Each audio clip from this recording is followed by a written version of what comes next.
So this is a video on 3 domains of hypnosis.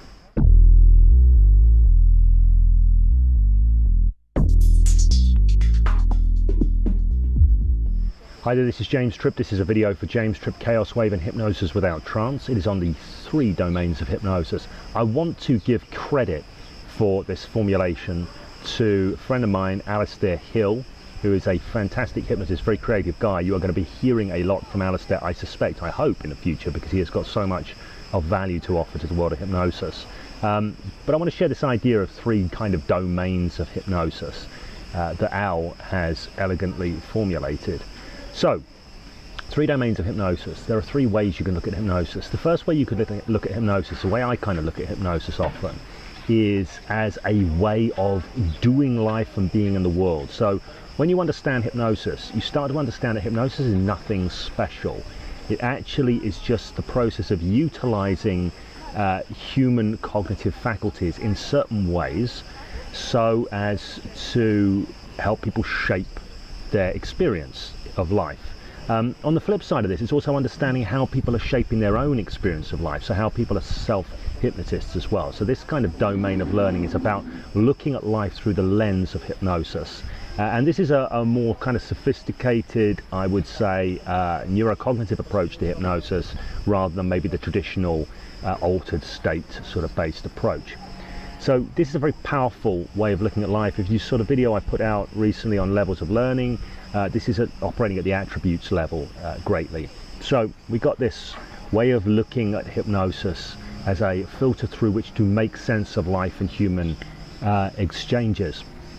The next domain we'll look at is the domain of skills, which looks at hypnosis as a set of skills, communication skills for influencing people. It relates to the other level because of course you can use them out there in life, but it's sort of chunked down. It's very much about this strategic level of doing, whereas the hypnosis, a way of seeing the world, is much more about kind of a way of making sense and understanding things. So this level of skills that we're talking about here is about your practical ability to strategically do things, influence people, make things happen. This is another domain of hypnosis. And again, my bias here is to a more sort of cognitive behavioral model of hypnosis rather than the classic state-based model or mesmerist model.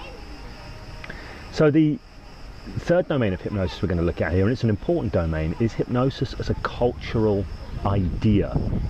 Hypnosis as a cultural idea. This is hugely significant if you are somebody who advertises yourself as a hypnotist. Those previous 2 domains, you don't really even need to talk about hypnosis, think about hypnosis, anything like that. It's not about doing formal stuff necessarily, although you might.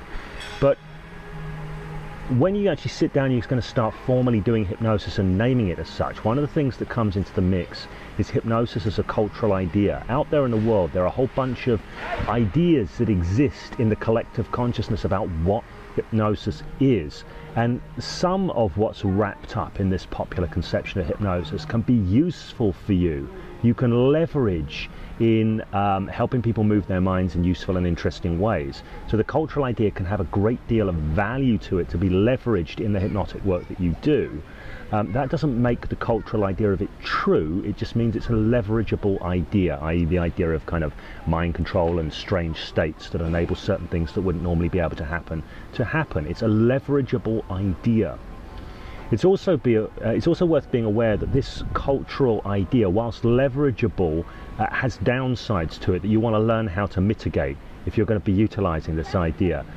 Sometimes, certain aspects of the cultural idea, like mind control, which we've already mentioned, for some people will be counterproductive.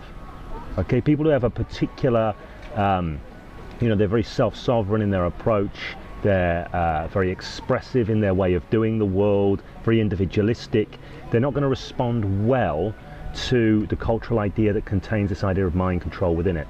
So one of the things that you can learn to do, one of the things that I'm particularly interested in doing, I've been developing and refining for years and continue to refine, is my ability, when I do formal hypnosis, to leverage all the upsides of the cultural idea and mitigate all the downsides through various bits of restructuring and reframing. So I've mentioned in other videos various ways that I do this, little bits of business. You know, it's right back there at the original Hypnosis Mastery Program material in the Not Hypnosis frame. This is not hypnosis, but it'll give you an idea of how hypnosis works. That's a simple phrase that's working with this idea of leveraging some of the upside of the cultural idea of hypnosis while mitigating some of the downside by saying this is not hypnosis. So, they can relax, but it'll give you a sense of how hypnosis works.